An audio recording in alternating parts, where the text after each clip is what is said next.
On. Good evening. Greetings, everybody. Ireland, Great Britain, and the US. We are RawPetMedics, and we don't take ourselves too seriously, but we do talk about some serious topics, and it's great to be on. I am with Dr. Conor Brady and Dr. Brendan Clark. My name's Nick Thompson, and we are going out on YouTube, and we have podcasts galore from whichever place you go, and we are supported by the wonderful people at Patreon. You can find us on Patreon/RawPetMedics, or just follow your nose when you get to Patreon. Thank you very much to everybody who just puts in a little bit every month and helps us keep the lights on. Really fantastic. Yeah. Guys, how are you this fine day? Very good. Yeah, I'm fighting fit. I'm feeling good. I don't know why, but I'm just I don't know what it is. Normally December is very busy. It's just really busy trying to get stuff and planning for the 2 weeks off, 10 days off. And that seems to get me very busy in December. But this December feels different. And I feel like I'm not as busy. I had a very busy few months, and now I'm hopefully winding down a little bit. Doesn't that sound nice? So winding down for Christmas, I suppose. So yeah, feeling. Is that why you've just told us when we're having a hard time being super busy over Christmas, you're taking Christmas off? Yeah, think of me at home in my slippers and dressing gown at 10 o'clock in the morning with a can in my hand. Yeah. Hope you wear pajamas. I've had a very healthy November as well. Very healthy November. I've abstained from most things, and I kind of feel like I'm off the hook now. So I feel like I can not abstain. So I'm looking forward to a naughty Christmas. That's good for you. What about you, Brent? How about you, Brent? It's been great. I've got a few things I've been doing CPD wise, which has been great to update on. Looking around at some of the research that's going on. It's been interesting, some of the conversations coming up on that dog risk WhatsApp group. We're doing a lot of prep work, aren't we, guys, for going forward to South Africa? So that's going to be great. Just have a look out for the release of that. Doing bits of work in the background for that. So just to flesh that one out a little bit, we're going to be in Johannesburg and in the winelands of just north of Cape Town, isn't it? Just north of Cape Town. Yeah. And can you remember the dates? End of March. And the first weekend in April. Last weekend in March and the first weekend in April. So if anybody's in South Africa, come and see us. What an honor that is going to be. And we're going to pack so much into it, and we're going to stop as many places as we can. And if you feel that one of those places should be near you, let us know. We've got maybe 2 stops in our repertoire, or maybe 3. So if there's a third one, let us know. But do get in touch. I cannot wait to see the place. So my wife says it's the best place on earth. So I really want to see it. See some animals. Have you not been great before? to do a presentation at Undersport at the vet school would be even an hour just to blast the vet students there. Yeah, reach across the divide. Yeah, would be good. Yeah, it would be good. Yeah. What about you, Nick? Anything exciting the last week? No, not really. Just more of the same, really. Just keeping at it. It's really busy. It was really quite surprising, just as a segue into talking about treats. I was talking to a client today, and she was kind of slightly mystified as to how to get good quality treats. She's a bright woman, absolutely on the ball, very focused and very knowledgeable and what have you, but didn't know that treats can be very simple, where you just get dried meat, essentially. Any meat that suits the dog. If your dog's chicken sensitive, don't get chicken treats. And I like always to go for single protein, because then you know where you are, and you can rotate those. You get a bag of lamb treats, just single protein, one ingredient. That's, for me, is the most important thing, is one ingredient. And which meat, Nick, would you use of, let's say, if you're trying to make a beef treat, which sort of meat are you going for? Are you rolling up beef mince? Are you finding best before, not bad after? Are you getting a hunk of beef and chopping it into slices? No. What are you doing? You just buy the stuff. You get it from JR Products, or you get it from I'm sure most of the decent food companies do dried products, because it's just a little extra that they can put in the box when they send it to you. Or always worth supporting your local food store, that's for sure. Pet shops are go full in and just, but you're looking for one ingredient, okay? Yeah. And obviously we don't want preservatives, we don't want colorants, we don't want additives of any sort. If it can be organic or regeneratively grown or sympathetically free range grown, so much the better. Do your best, really. But the single ingredient for me is the key thing. How about you guys? When you're having that conversation, where do you go? I mean, this is a classic, isn't it? I mean, the dried liver, the easy thing to dehydrate. But some people do it, so you'll find these ready done, as Nick was saying. Ready done, yeah. Or you can dehydrate, and you can get it dehydrated for about 40-50 quid from Amazon, and then you're good to go. That's the cheapest way to go. Yeah. Totally. So those are definitely options that I would consider for the dry. But there's loads of jerky options out there as well now. But just watch, because there's a caveat to that, isn't there? There's some companies that will coat those in all sorts of stuff to make them look slightly more glistening, to sometimes plump them up. Yeah, add preservatives. They'll have all sorts of other things on them. So watch out for some of those that are coming from abroad, quite a long distance. We've had that in the past with some of the products that have come from the Far East. Well, there's an Irish company here saying, I can't remember the exact name of the company, but I'm only taking a stab in the dark. So if this is the name of the company, I don't mean to name you, but Irish pet treats, and it's like shamrocks and everything all over. Everything about this was Irish. And I just simply asked them, where'd you get your dried tripe? And no answer. Keep on pushing them. They bring it in from India. And it's, listen, I actually work with a lot of people from India, and there's great food and great meat and great quality stuff in India, but there's also got its share of stuff that you don't want. And the point is, you never would have thought that by looking at the website. So at least they told me eventually, but that stuff is out there. So when you're buying treats on Amazon or in pound shops and you're buying the dried meat treats, you have to wonder how that's pig's ear in a Perspex box did not go off for 6 months in the heat in the summer. So, for sure. And there's no laws on those preservatives. It's the FDA is constantly putting out warnings that cats and dogs are being laid out, and treats are at the top of the list above dry food for harming pets. I mean, look, guys, I'm just going to get some props. I won't be 2 seconds. Let's hide him, shall we? If he's getting props, we can just do Great. that. It's our show now. Did you see that? So last night there was an investigatory panorama on exactly this with tomato. Okay, and the number of people that will assume these Italian cans of tomatoes are coming from obviously Italy. Yeah, and actually, so much of that tomato produce is actually coming from forced slave labor over in the Far East. And that was an investigation they were following through. And so it happens in all foods which are hidden behind a wrapper. There's a can of tomatoes that I like purely because the label is nice in Tesco's. And so I don't often shop in Tesco's, I go to Super Value. But when I go into Tesco's, it's an Italian kind of label, and it feels really Italian. And I just fall for it. And it's about 50p more expensive. And I go, and like, if they don't have the organic tomatoes in a tin, which actually do taste better, organic red kidney beans actually taste nice, but the non-organic versions don't for some reason. Maybe it's just, but so this tomato stuff, it's got a really Italian label. And now, of course, the chances of that coming from Italy and not some very poor region is bloody hell, that's obvious. Never thought to check. That's interesting.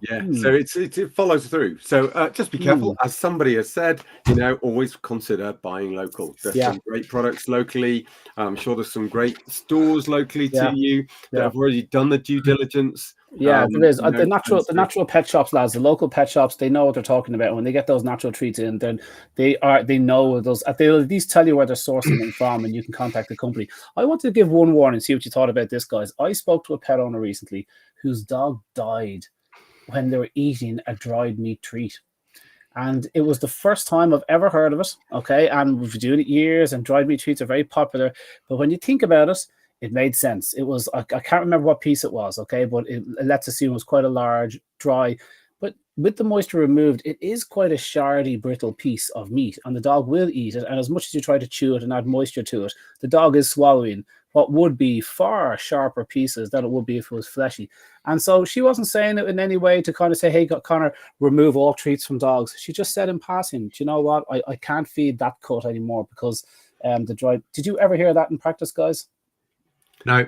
Well, I think the same goes with some of these dried bones with sinews on.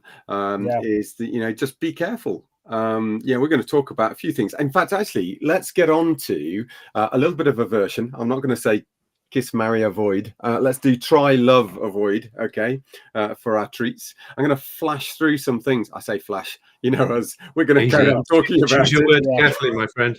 This is RawPetMedics after all. All right. All right, Greg. So from a point of view of, for you outside of the UK, I'm not going to share the joke. It'll come out in the wash. Okay, so for let's see. So let's go for, it's Christmas Day.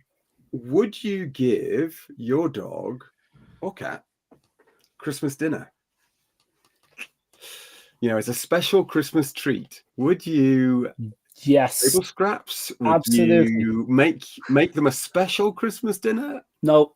He'd get absolutely everything I get. Honest to God, that the bar, if there was some polluted amount of onion in the stuffing, yes, he wouldn't get any of the stuffing. But my dog gets I am no purist, as people will find out. But they're everything, and he might get the squits. But he's had a great Christmas dinner. He'll get a couple of Brussels sprouts. He'll get spuds. He'll get the meats. He'll get the ham. As much as did the ham have nitrites in it? Yeah, it did have nitrites in it and was delicious. So that goes in. And so honestly, I can't think of what I wouldn't. Spiced beef, yeah, see what happens. Turkish delight. Yeah, quick Google of Turkish, because I know you're a sweet tooth. Yeah, I am. Yeah, but not during dinner. But dinner wise, no, absolutely. I would.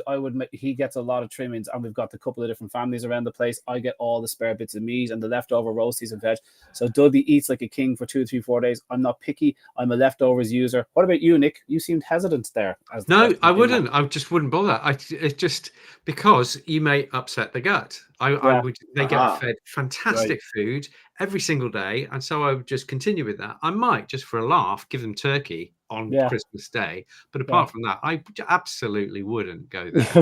Call me Scrooge, call me a stick in the mud, but I just wouldn't. I was going to add to this list of treats for a moment after Conor just displayed that unbrazen "let's give them everything" and add maybe green edible clay. For a few days after. Clay, just some newspapers on the floor.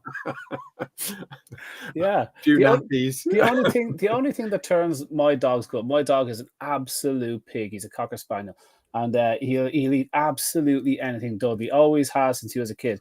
But the only thing that turns his gut is raw pork meat. Cooked pork meat is fine, but if I give him, so if somebody sends me free raw dog food, you get it now and again. If any suppliers are listening, guys, I take free samples. Please send them my way. But if you're not careful, they might end up with a label. I'm very cheap, so whatever you have. But if you just lay off the pork, because when I get the pork, I give it to Dudley, and then he gets very black, sticky poos from pork. Does that happen to your dogs? Is there any meats that turn your dog's guts? That's interesting. Jet, not so good on pork, I think. So the same on wild boar? Oh, I can't say I've tried a whole heap of wild boar on them. What about you, Nick? We use wild boar. Same. Yeah, we only use wild boar. We don't use pig per se. Yeah, we use wild boar. Yeah. The girls will take it great, no problem, but Jet not so good. So it's just an idiosyncratic thing. Yeah. What about you, Bren? At Christmas dinner, is there anything you refuse the lab? I am a sucker. My mother taught me so well to give. Look, you've got to look at my Labrador, Pippa.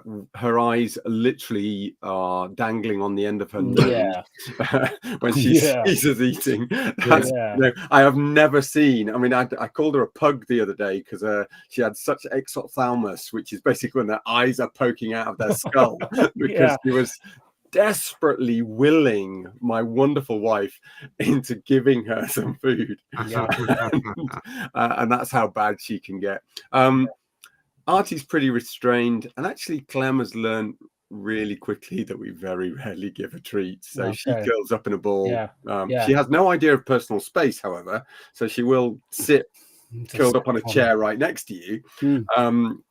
But she won't generally stick a nose in your plate. Yeah, that's interesting. I don't actually give my dog treats either. I never have packets of treats. He does get bits though. He gets like, for finished eating, and I'm the weak link actually. So, but it's not like I'm constantly putting stuff down for him. But I don't use treats. I don't buy treats. I don't have treats. I don't prepare treats. So as much as we said which treats at the start, Nick was saying you can make your own. I thought you were talking about like chopping up meat and drying it, dehydrate it, or even an oven, low and slow in an oven. It'll do. I mean, that's how most treats are produced. Even a sprinkle of salt, naughty, but we don't put a lot of salt. Raw-fed dogs barely get any salt in their diet, and salt is a nutritious little addition. So a little bit of salt on a treat, who cares? Life's too short. But I don't actually even do that for Dudley, and I don't feel mean because he gets so much stuff. You know what I mean? He might get a handful of blueberries, he might get a handful of sardines. He gets his food sometimes just sprayed out all over the ground if he's have people over and I need sardines. Scattered into an area for them to find. It's a really useful way of keeping them occupied. So that's Christmas dinner. Okay, we've got a poll on, so I want you to all comment in the comments as to which of these you think it should be. So, and I'm not going to say who thinks it should be what, because we should find out. We'll do a declaration independent of personality. Yes. Should it be tidbits? That's with a D. Should it be tip bits, as in I give somebody a tip, or should it be tit bits, as in what, Bren? Well, I think you're. I'll leave Conor to explain that. You're leading them along. You've left tidbits on the bottom too long for people. I think that should have changed 3 times. You're influencing them mentally. I believe this poll is being ruined. Oh, okay. Tip or tit bits. Have a poll, what everyone believes. Please don't Google, just what you actually use when you're talking to your mother. Is that okay for you, Conor? Do I need to live that up for? Is this like at the BBC where you say other brands apply, and I've got to leave it up for exactly the amount of time? Yeah, it's real. That's what they would do with BBC. Yeah. With during elections and things like what's that. What's next in your questions? Well, Brian? No, I think whilst we're talking about this, so what is your favourite tip bits? You've given some. Conor? Can I jump in there, boys? So my mate Wayne Holtzhausen, and this is a blatant plug, but he's making a fabulous product. So I am going to push him a wee bit here. So my mate Wayne makes this for humans, and delicious. We eat it. I love it. The kids love it, and what have you. He does lots of different flavors. La la la. That's the human stuff. But he absolutely loves dogs. God bless him. He's been over here. He loves our lot, and he's just started a company called Budley's. This is just a trial pack that he sent over for me. So it's called Budley's. Yeah, and they've got really nice declaration of interest. But have a look. You just Google Budley's. These are the dog steak slices. Okay, and they are. I'll just take a small one because I don't want to be chewing forever. They are good enough to eat yourself. Yeah, nice. Absolutely brilliant, right? So obviously you can eat those. Yeah, really good. Hot protein, bit of fat, what have you. I love bacon. And he does these ones as well. Now, the reason that I really like these, and I really respect Wayne, is because he asked me, what should we do? And I said, if you can get rid of all the nitrites and all the any preserving element, and just get the moisture down low enough such that it gives you a decent shelf life, then Bob's your uncle. And he actually did it. He actually managed to do it, and he got it through the testing process or what have you. So they've got a nice posh picture on them when you look on the website, but 0 additives. Okay, cool. Sounds nice. And they actually taste really good. Oh, we were eating them over the US, myself and Brian, in the back of the car. Oh yeah, pounds and pounds of it. It was delicious. Probably in hindsight, it's going to kill you if you eat too much of it, but really delicious treat. Compared to eating a pack of sweets, there's nothing better. It's really tasty. Tiny bit of sugar on the outside. From you, I'm shocked. I was like, just health-wise, but you'd still eat a packet of sweets. Oh yeah. Listen, I do not deny myself a sweetie or two. Absolutely. I can't see a downside to eating well-made kind of dried steak slices, biltong. There's a tiny bit of glycerin on the outside of them, and there's nothing like a tiny bit of that is no harm. It's like a tiny bit of salt on the outside of a peanut. You're talking 1%. It's nothing. It doesn't matter, particularly if it's in with slow to digest protein. Those tiny additions of sugar aren't the end of the world. It's when it's just pure sugar that it goes rapidly to the blood. So there was a few studies there I saw recently of how many chips you can eat with a steak. They did a study in French kids, and you can eat quite a large portion of chips with a steak without driving your blood sugars mad in most kids. Now, that depends for different people. This is what we should be doing in South Africa. We should be truly chewing on different types of biltong. Sweets can we eat with wild game. Without catching something. Yeah. So here's the next thing, Bren, you've got up here is toys. So your treats are moving into... Yeah, well, I did have some props, but unfortunately they were so good and so inexpensive being in Yorkshire. I called into several supermarkets and found what were the best cuddly toys that I felt were indestructible. The dogs have already taken them all out. Before, we're not even 20 minutes in, and they've come and picked them all up and disappeared with them again downstairs. So there were some great ones. I like the corded ones specifically. Me too. Just so that they don't chew them into pieces and de-stuff them totally. I like them too. Not in toys, but I think I was interested from you guys. Are there any toys that you avoid? There's really light squeaky toys that you could pull apart yourself with your teeth. I mean, the useless ones I do not give to any. I hate when they say for moderate chewers. Plastic bones that are they're like the nylon bones at a push. The nylon bones were used in guide dogs, but there used to be cheap nylon bones that the dogs could chew. Chicken flavored plastic, beef flavored plastic. That stuff is microplastics galore. It's just MSG and chicken flavor and plastic, and for a dog that wants to chew and it tastes like chicken. I mean, why? That just shows the idiocy of the pet treat market. So the toys, those plastic toys I really hate. Those rope toys are like, in summertime you can wet them and put them in the freezer. We used to call them we call them raggers over here, raggers with the nuts in the end. And so we call the small ones, we call travel raggers, because you can keep them in your pocket. And guide dogs, if the dog's annoying, you can give them a little travel ragger. But you can wet them and put them in the freezer, and then you can have a frozen ragger in the summertime, and you can play. I've now got this picture of you with a frozen ragger stuffed in your front pocket. Yeah. Not a good look. It's just a frozen ragger. As it's slowly defrosted. Are you pleased to see me? Yeah. It's so I love a rope toy, and Dudley is a serious chewer. So whatever you give him, it's coming apart. And so anytime I see some of the plastic and stuff, it's like, no, he doesn't get that stuff really at all. And knotted tea towel will do Dudley. As long as you're beating him over the head with it and getting him all fun, and he gets the toy, and then he just pulls a tea towel apart, and that's it, done. So I like a knotted toy is kind of my go-to for sure. What about you, Nick? Do you have any dog toys around, or is it just? Yeah, I'm going to be a complete killjoy here as well. I wouldn't. I mean, the puppy, he's a big 1-year-old lurcher, but he likes a toy to kind of rag with a bit here and there. The girls, they're totally above such things, so don't really bother with those. But what we do is we give them, Anko, for example, is the company that we get them from. I'm sure there are many companies that you can get them from. Most food suppliers will do dried kind of chewy things.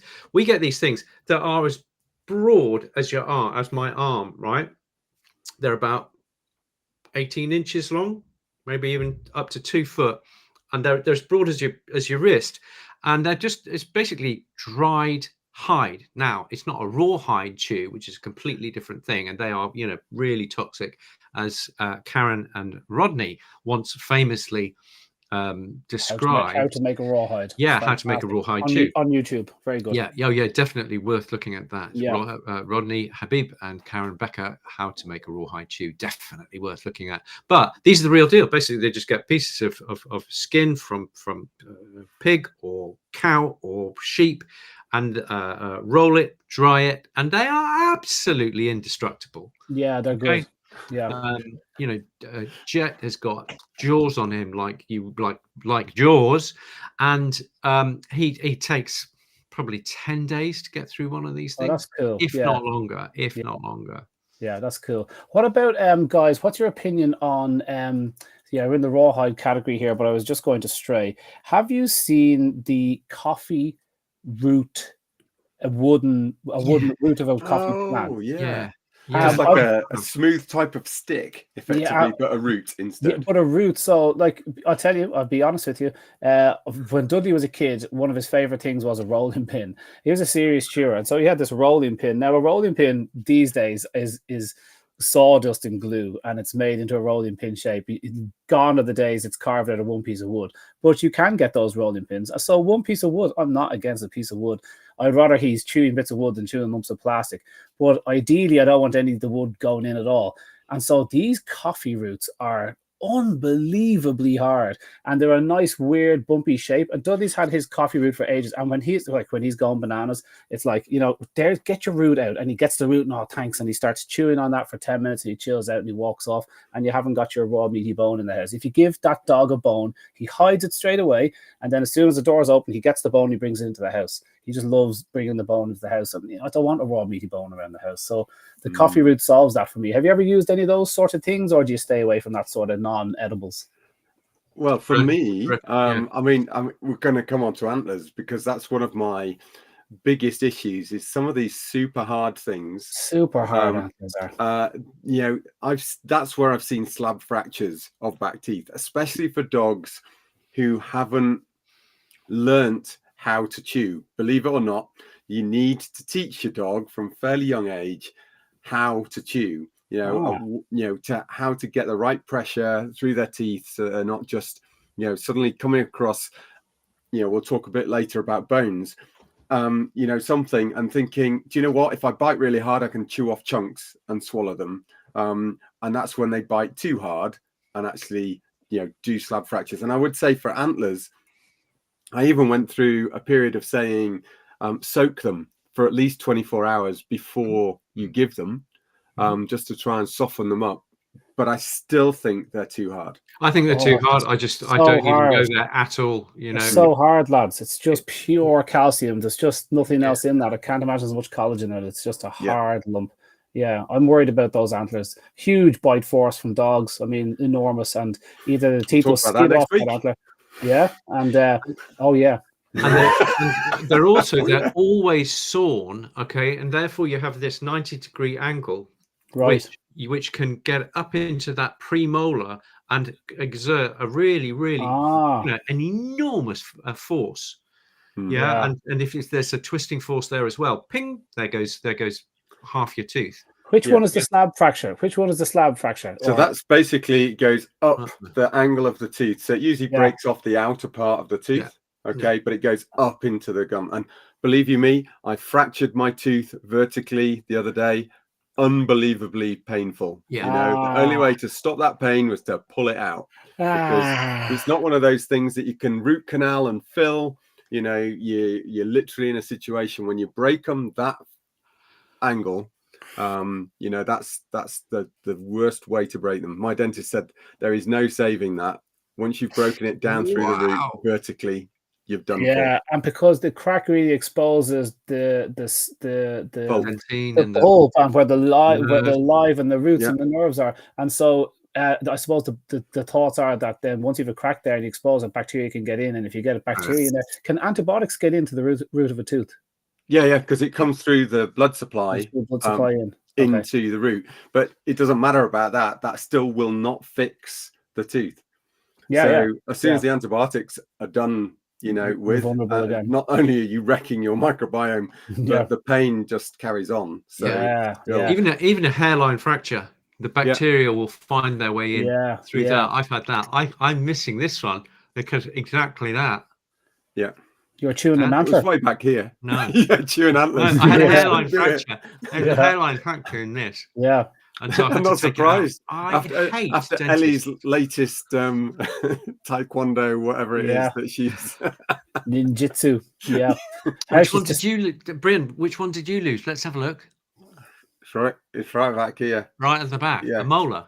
Yeah, a molar. Whoa. Second from the back. From the back. What were you using? Were you using a lemon sherbet? Nothing. No, literally. I woke up one morning, thought, oh, that's painful. Oh no! I wondered what it was. Have you been grinding your teeth? Yeah, Must grinding have, your teeth. yeah. Stressed, Bren? Stress. Yes, Yeah. it was just after the American tour with you two. Yeah, it was I with can't Yeah. think what was stressful about that. You went through a lot. Yeah, I was So- very relaxed. Do you grind your teeth, Bren? No, not generally. Oh, right. The Yeah, dentist but you're asked asleep, me. so how do you know? I've got a fairly high bite. My wife hates that slight, any of those little noises, especially when you're nobody wants to eating hear that. or grinding or Oh, any no. slight reverberation. No. Wow, it's one of those turns over. Yeah. I get that for any noise. And the answer is always the same. I wasn't snoring. It's like, how can you possibly know? She says, I know you weren't snoring. It was the other end I was worried about. yeah. Grinding is my dentist asked me if I grind my teeth, and she already knew. And I said, no, I don't. She goes, I think you do.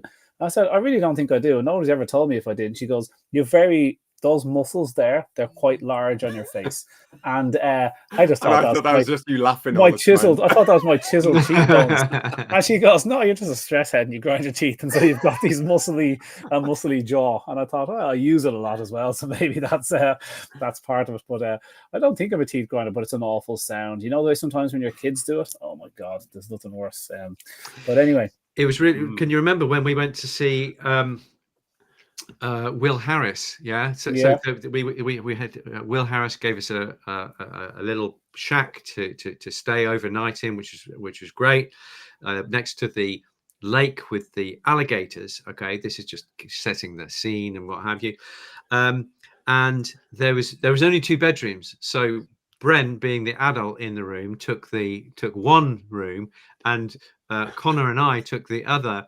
And in the morning, right, Bren complained that even through the wall, it was just a wooden shack, even through the wall, he could hardly sleep because of us both snoring like the timber men. wood. So this was like log cabin with logs. I had a great night's sleep. Was it shaking? Yeah. Sucking the blinds in. I should have recorded that night. It was I got some of the crickets outside because I got up really early for some reason that morning, and I can't think why. The beer makes me snore awful. Do you know the antlers? Antlers are amazing when you think about what deer have to do.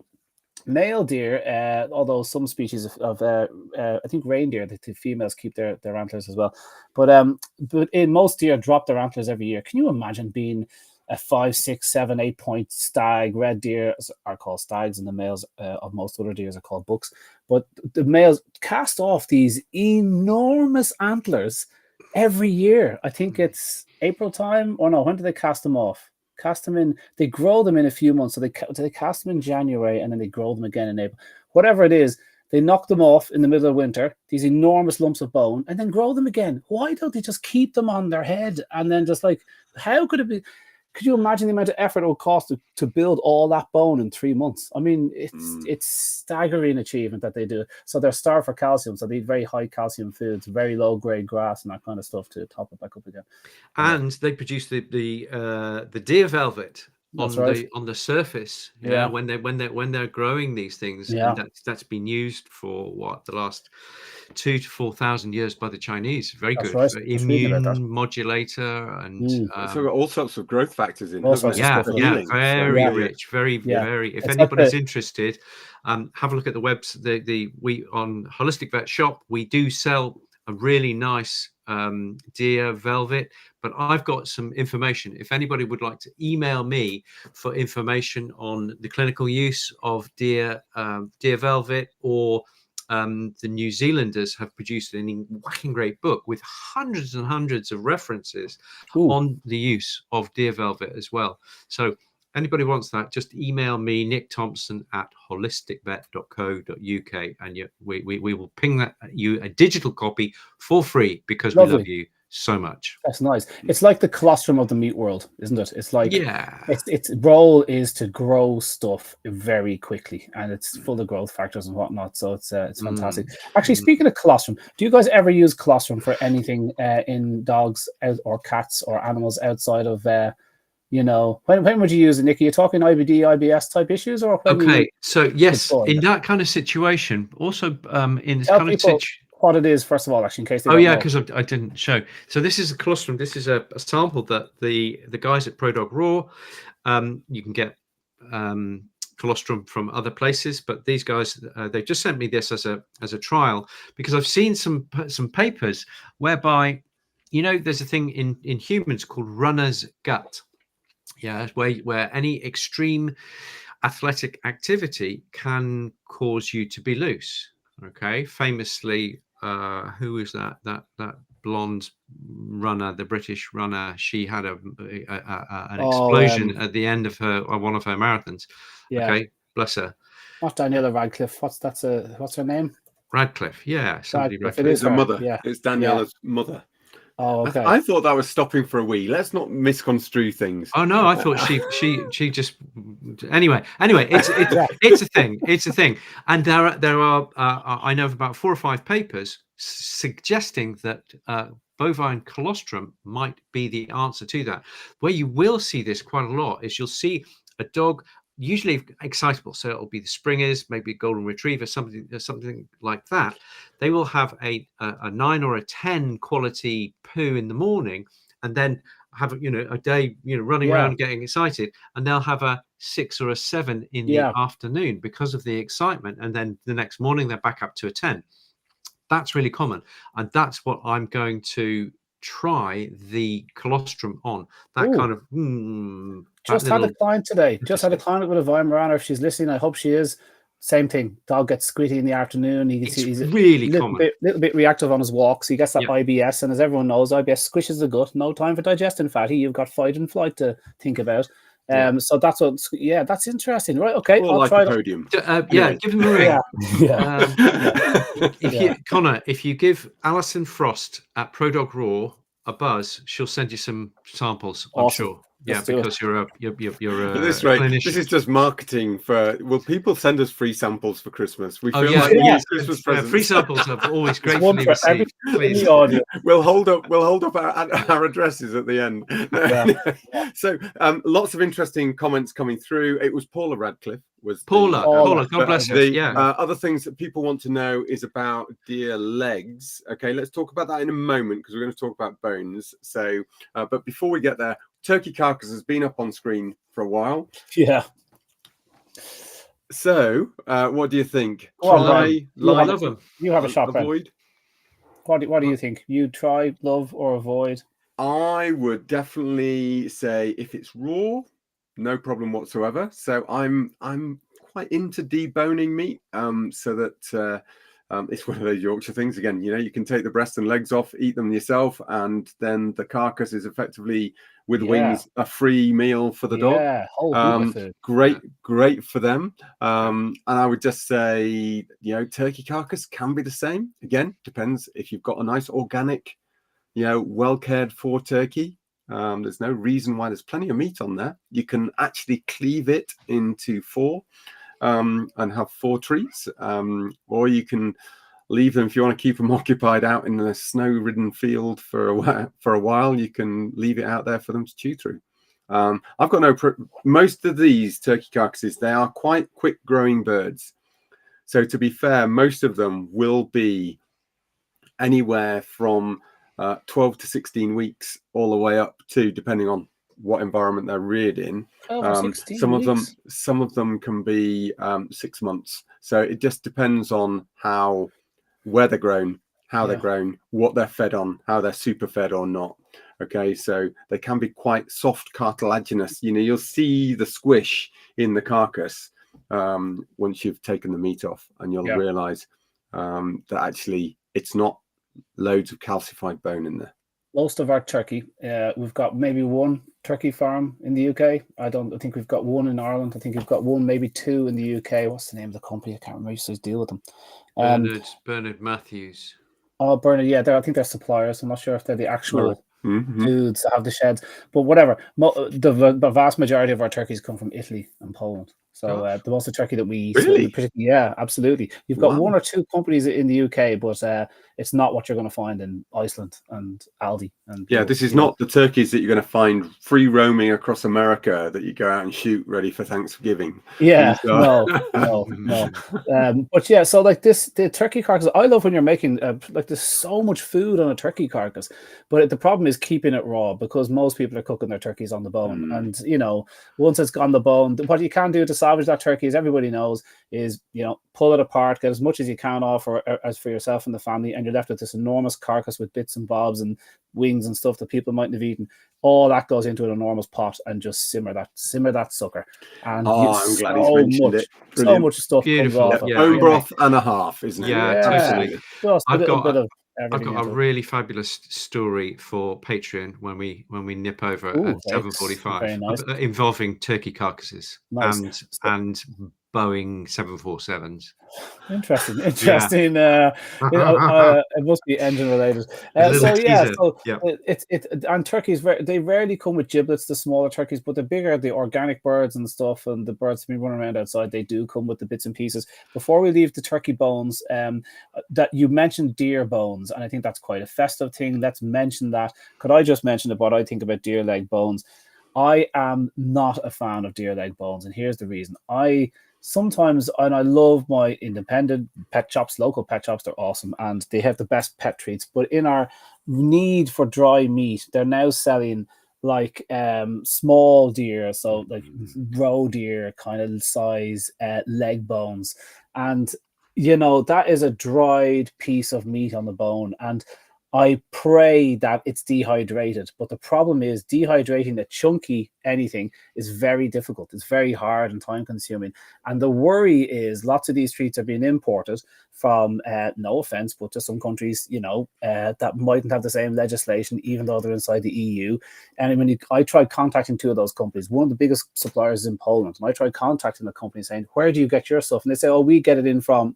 And then as soon as you hear that, you've lost all hope of trying to find out where the stuff comes in from. So it's tricky because if it's dried with heat, you now have a cooked bone wrapped in a little bit of... Exactly. And so how do you know by looking at it? Because a deer leg that's dried with heat or dehydrated looks the exact same. They all look dried with heat to me because I haven't a clue what... So it's very hard to dry a leg bone in a sustainable way and sell it cheap in Ireland. So I worry, but then you've got reputable suppliers and you've got, Nick's mentioned them already, JR. We should have gotten to sponsor the show. They totally would have. But we should have done. Yeah, those guys. All right, Paul. Let's make an effort to try and make some money in 25. Have we got a business plan? If anybody can bring in with a business plan, it'd be great. So 20 is the best business plan at Christmas time for the lads. But yeah, so that's what I think about deer leg bones. I'm not sure if it was a fresh deer leg bone off a deer, I am all for that. But the leg bones are hard, guys. They're there to hold up a heavy animal. Leg bones are the hardest part of the animal. So when it's been dried with heat, you're asking for it. I totally agree. I would go if it was fresh, then I would go for it. If it's been dried, especially dried with heat, yeah, I think it's a no-no. I just think dried bones generally because you can't tell because it's the reason that they use heat. Yeah, when ideally they shouldn't. It should be below about 40 degrees. It takes a lot longer to dry. Therefore, it's more expensive to do. If you just whack the temperature up to 80 degrees, you can get this batch done dried in 20 minutes, just a few hours. A little conveyor belt and there's heat on it. I've seen the machines for drying out meat with heat, and they're just like the things are dropping at the end, bup, as they've been dried like under mega heat. But I think if they're fresh with flesh and with hide on and the hooves on, I think that's fine. I let my dogs. That's for goat, lamb, venison. They do those. As soon as I see it dried, I do have little nightmares about. I think avoid dried. Your dogs eat goat, Bren. So that's an age-old question. And if I feed raw meat to my sheepdog, will he start eating the sheep? But your dogs eat goat, and yet they run around with the goats. How many farmers? You do not realize how many farmers feed all of the waste lamb and carcass bits that they wouldn't otherwise eat to their dogs. They don't go out there and suddenly kill all of the live animals. It's a total different energetics that they perceive from that. It's absolutely not the same. Cool. Okay. So this sort of led on to your whole thing of coming in from abroad. There's the whole thing about pig's ears. Okay. I guess this is the same thing about dried versus fresh. 1945, gents. Should we jump over to? We've got. Oh, how many have we got left? Let's finish six more things. Okay, let's do pig ears and then we'll jump over. Ears, yeah.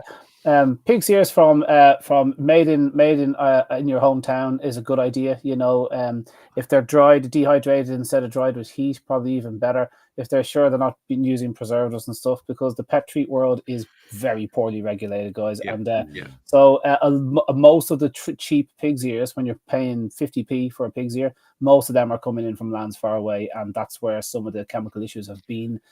So pig's ears are questionable, but then there's companies that sell UK pig's ears. There's hairy pig's ears out there, and if they're hairy, it means the pig had a bit of a run around outside, most likely. You don't see too many hairy indoor pigs, do you guys? No. I think it's an outdoor hairy pig thing. Yeah. They suddenly grow hair. Did I tell you how wild pigs go in just one, like in 2 or 3 seasons being let off the leash in the wild? They turn into like wild looking pigs in not generations, in years. Yeah, I heard some pig dude saying it over in the US. He says you want to see these things when you this find epigenetics at play. 3 years later, it's just like, oh God, I can only imagine what 3 years out in the Alaskan wilderness would do to you. Yeah, you'd grow a big hairy face as well, you know. But anyway, make him look like Wolverine. Yeah. Anyway, so pig's ears. What about you, Nick? Yay or nay? Yeah, I totally agree. If you can't tell where the source is, then give them a miss. If they come from Mr. Jones down the road, then I think they're absolutely fantastic. They can be a bit fatty though. Some dogs, if they've got a bit of a fat thing, you got to be a little bit careful. But that's easy to regulate by just saying, right, you can have the pig's ear for 20 minutes today and then 20 minutes tomorrow, etc., etc. So you regulate consumption that way. Yeah, great stuff. Okay, yeah, so really we're going to carry on with a few more bits from tonight. We'll also reveal the tip or tit bits. Oh, okay, yes. Over on RawPetMedics / I haven't checked. I haven't checked the votes. I have. Patreon.com / RawPetMedics. If you want to come over to the other side. And Nick's going to tell his 747 and turkey carcass story. And don't forget, if you haven't voted yet, you've just got about 20 seconds to put in what you think it should be. Tip, tit, or tid. I'm not feeling and confident. Also, it'd be really great if you also want to put your top tips for Christmas treats to share with everybody in the comments below. Brilliant. Okay, let's share them with everybody. Yeah, Brilliant. That's what the community's about. Nice. So join us, share those treats. Brilliant. Take care, guys. I'll see you all next week. Oh, next week we have Penny. We do have Penny. Dr. Zoolittle. Dr. Zoolittle. We'll say Penny is coming, and so her voice is recovered. Yeah, she's got a bit of a voice thing going on, a bit of a virus. So hopefully she gets better. And we want to talk a little bit about feeding animals in the zoo. We had some questions, didn't we? And we said, is there any zoos out there feeding kibble? Is what got us started. And then there's a whole heap of studies on zoo animals, from dentition to meat feeding meat eaters and behavioral enrichment. She does all the behavioral enrichment stuff. That's what she did with the zoo. So the power of the bite. Yeah, and the power of the bite, which is how we got there in the first place. That's going to be really fascinating. I'm really looking forward to that one. Yeah. Okay. Look forward to seeing you all over a bit on the side. Take care, guys.